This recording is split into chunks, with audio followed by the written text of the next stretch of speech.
Tyler Robson é identificado como o principal suspeito de ter matado o ativista americano Charlie Kirk. Entender exatamente quem que ele era e o que representa isso para a violência política não só nos Estados Unidos, mas eu diria aqui no mundo.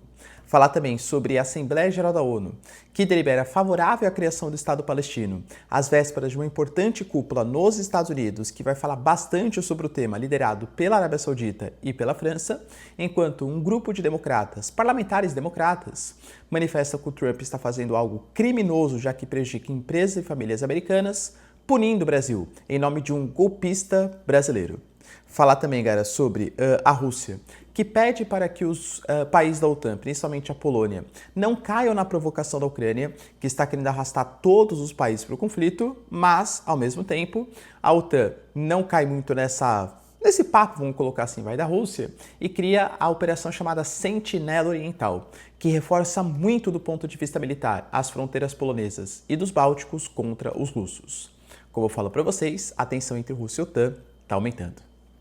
Se vocês querem entender um pouco mais sobre esses assuntos, e muito mais também sobre geografia, geopolítica, atualidades, política, polêmicas, enfim, tudo para você se manter sempre bem atualizado, já se inscreve no canal, deixa seu like, compartilha esse vídeo, que eu, professor Ricardo, conto muito com a sua ajuda. Belezinha? Pessoal, para quem não sabe, a Nomad é parceiraça aqui do canal e está oferecendo para você a possibilidade de comprar os seus dólares. Nesse momento de menor valor, galera, dos últimos anos, não, do último ano pelo menos, né, de 5,35 aí aproximadamente, a possibilidade de não só ter acesso aos seus dólares, mas comprar eles com desconto. Sim, galera, cupom RICARDO15, você tem acesso a 15 centavos de desconto por dólar convertido. Você compra e depois de um dia útil já vai estar em cashback ali na sua conta, galera, tudo direitinho, tá? A Nomad é altamente confiável. Estou falando de uma instituição que já superou agora os 3,5 milhões de usuários, sendo que eu sou um deles totalmente satisfeito. Eu, por exemplo, estou numa viagem internacional, por isso esse cenário é um pouco diferente, né? E uso a Nomad, galera, para tudo, muito mais fácil do que cartão de crédito, com um monte de taxa, não sei exatamente o valor do dólar que eu vou pagar no momento, né? Eu vou antecipando ali minhas compras de dólares, faz muito mais sentido.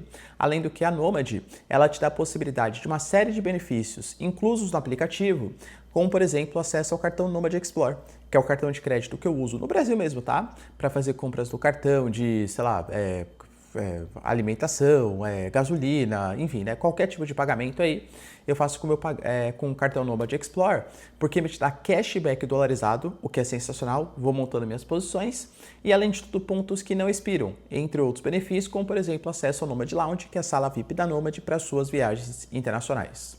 Cara, é só benefício, tá? É gratuito, não tem taxa de ativação, taxa de manutenção, nenhum tipo de taxa.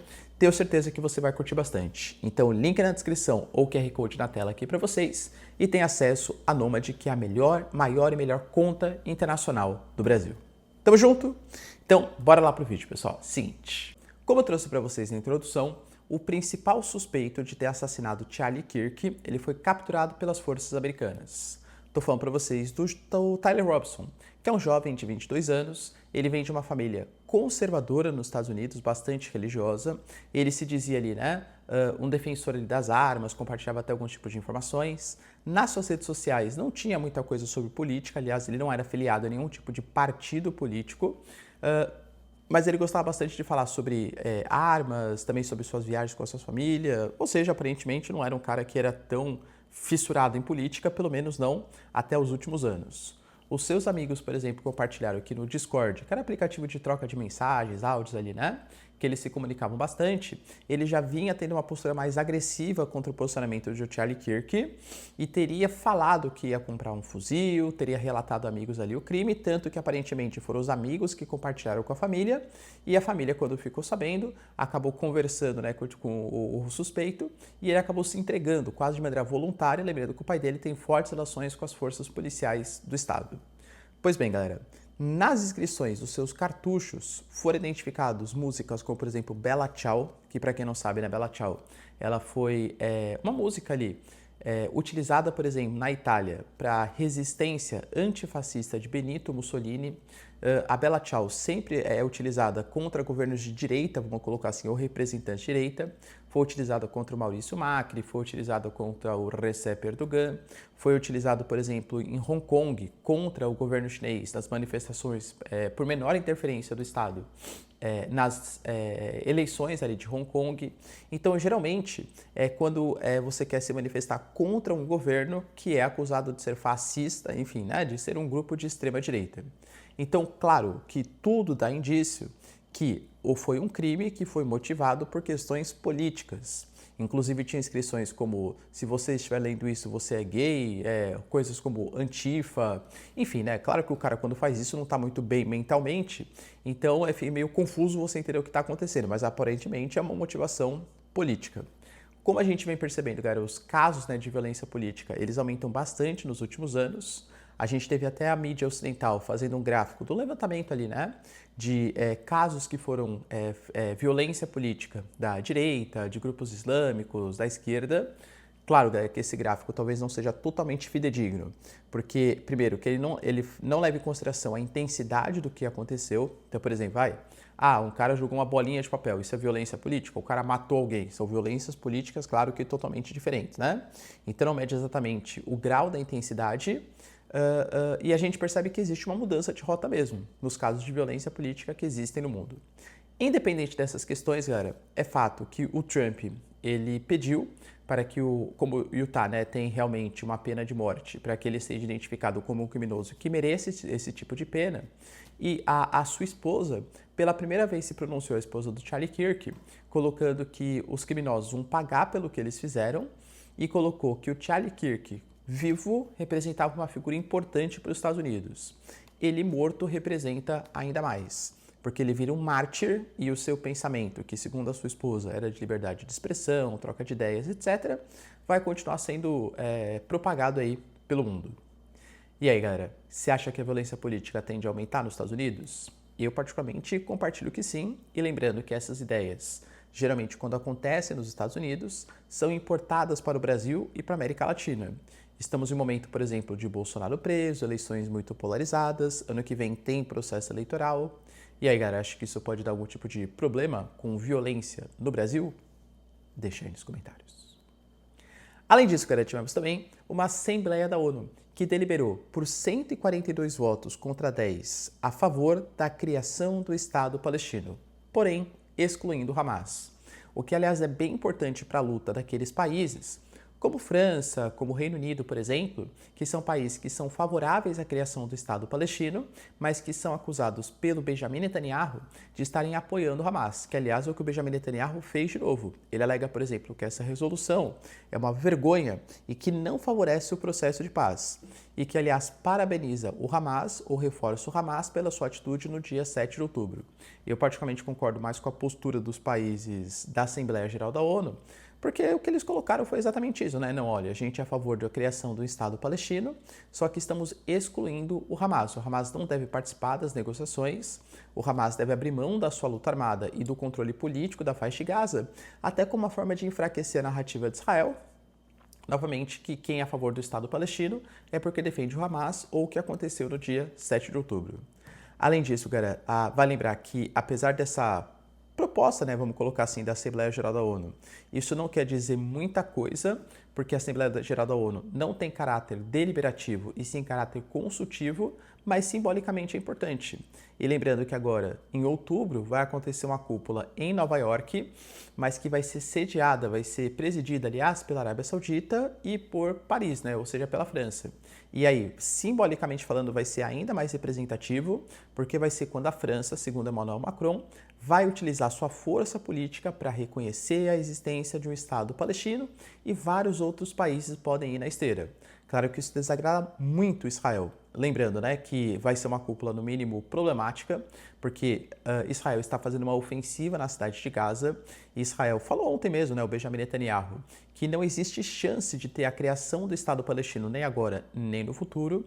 Na Cisjordânia, aumenta os planos da construção de assentamentos judeus, inclusive com o plano E1, que separa, por exemplo, Jerusalém Oriental da Cisjordânia. Isso é altamente emblemático e problemático para os palestinos. E a gente tem também o próprio Mahmoud Abbas, que é a liderança da Autoridade Nacional Palestina, impedido de participar ali da Assembleia Geral, já que o Trump possivelmente não vai conceder os vistos, mesmo que diplomáticos, para a participação de lideranças da cúpula palestina na Assembleia Geral da ONU, o que mais uma vez é problemático, porque vai ser uma cúpula que vai ter isso muito forte, essa discussão, e que a representação mais importante dos palestinos, que é a ANP, não vai poder participar. Além disso, cara, a gente falou bastante ontem, por exemplo, sobre como que o Trump, o Marco Rubio e os seus partidários republicanos, eles estão vendo o Brasil, principalmente com o processo de prisão do Bolsonaro de 27 anos e 3 meses, com um país que está atentando contra a democracia, contra a liberdade de expressão. O Trump até falou que ele se vê no Bolsonaro, só que ele conseguiu escapar da prisão, enquanto o Bolsonaro não, né? Ou pelo menos por enquanto não. Dentro desse contexto, como a gente tem, né, de novo, professor, quer dizer então que os Estados Unidos pensam assim? Não, quer dizer que os republicanos, ou parte dos republicanos, ou os trumpistas pensam assim. Os democratas, ou pelo menos parte dos democratas, fizeram uma carta reclamando da postura americana ou do Trump enquanto chefe de governo. Por quê? Eles colocaram, né, nessa carta que o Trump está usando as tarifas para defender um colega golpista na América Latina. Inclusive, os deputados colocaram que eles apoiam o povo brasileiro, enquanto este povo começa a superar a ameaça à democracia, colocando que o Trump está fazendo com que famílias e empresas americanas sejam colocadas em risco e aproximando o Brasil da China e dos BRICS, exigindo que sejam colocados fim às tarifas ilegais praticadas pelo governo Trump. E de fato, galera, quando eu trago para vocês, né, para o governo americano, será que é bom essas tarifas contra o Brasil? Era não muito, sabe por quê? Porque se a ideia do Trump é fazer uma reindustrialização do território americano, você taxar o Brasil não está competindo com as indústrias americanas. Nossa, então taxei o Brasil, agora as indústrias americanas ou então as indústrias mundiais vão deixar de produzir no Brasil para produzir nos Estados Unidos. Cara, qual indústria, né? Então, o que acaba acontecendo aqui, por exemplo, o setor de siderurgia entra mais caro, produtos como café entra mais caro, matéria-prima entra mais caro, isso encarece o próprio custo de produção das indústrias americanas, aumentando o custo de produção delas e fazendo com que elas percam competitividade. Do ponto de vista econômico, você pode discordar, assim como eu discordo, né, de várias posturas do governo americano, de taxar uma série de indústrias pelo planeta. Não acho que é a melhor maneira de lidar com o problema de uma desindustrialização dos Estados Unidos, que é sim de fato o problema, mas não deve ser superado da maneira como o Trump está fazendo. Agora, taxar o Brasil, do ponto de vista econômico, não faz o mínimo sentido para o governo Trump.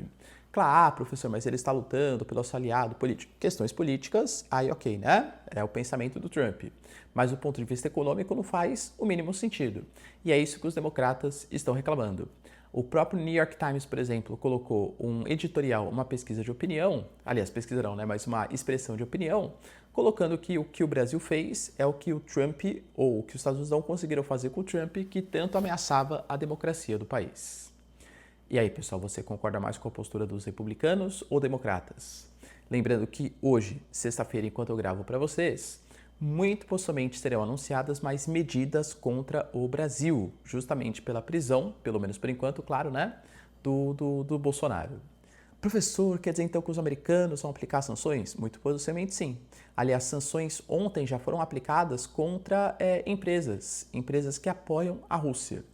A Rússia, eu diria que o Trump ele está perdendo um pouco a paciência com o Putin, até falou isso, né, que ele está ficando um pouco irritado com a postura de não negociação.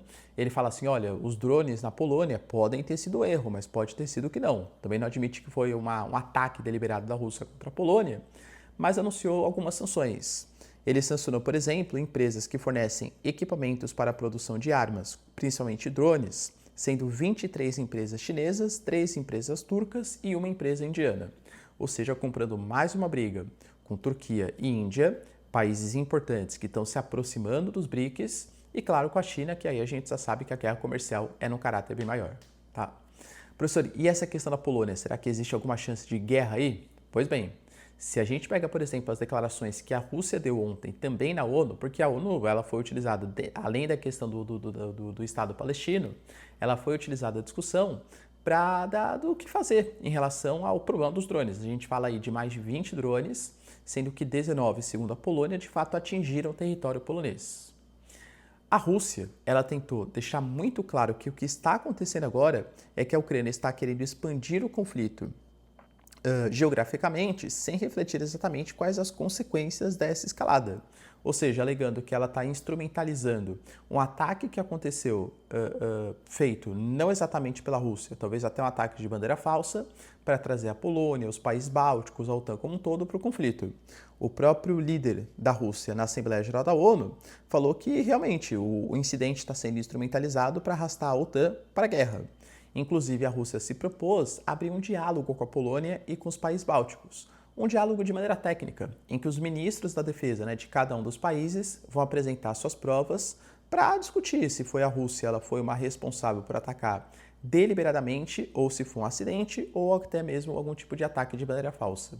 O argumento que a Rússia utiliza é que a Rússia nem tem capacidade com os drones que foram utilizados para chegar naquelas posições. Tem que ter vindo da Ucrânia.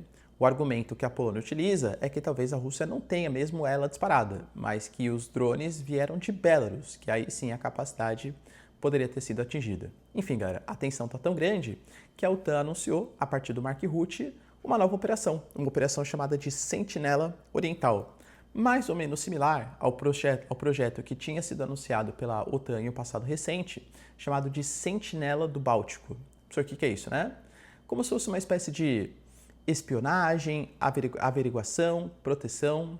Isso já tinha acontecido, por exemplo, no Báltico, porque o Mar Báltico ele está sendo utilizado pelos russos, segundo a OTAN, claro, por atos de sabotagem, principalmente contra os cabos submarinos. Entre Estônia, Letônia, Lituânia, Finlândia, todos aqueles territórios, porque o Mar Báltico, que era um mar que era muito mais diverso, vamos colocar assim, nos últimos anos, com a entrada da Suécia e da Finlândia, ficou praticamente um NATO Sea, ou seja, um mar ali da OTAN. Só tem o exclave de Kaliningrado, território pequenininho que pertence aos russos. Então a Rússia estaria fazendo atos de sabotagem contra os cabos submarinos que transmitem as informações. Nesse caso, a Operação Sentinela Oriental, claro, é para proteger o flanco oriental da Europa. Tanto que, por exemplo, a própria ideia, o Marco Rutte falou, o Mark Rutte, que é reforçar a defesa do flanco oriental e que recursos da França, Reino Unido, Alemanha, dentre outros países, estão sendo enviados para os países que estão próximos do Mar Báltico. A gente tem, por exemplo, a Dinamarca enviando caças F-16 e fragate antiaérea, 3 caças Rafale dos franceses, 4 Eurofighters da Alemanha. Inclusive, o próprio Mark Rutte colocou que a irresponsabilidade russa está cada vez maior no flanco oriental e, por isso, essa operação militar contra os russos ou em dissuasão dos russos vai ser utilizado pela Polônia. E aí, pessoal, acho que o mundo se aproxima de uma guerra? Deixa aí nos comentários, quero saber sua opinião. No mais, se vocês curtiram o vídeo, tamo junto, beijos, abraços e tchau, tchau.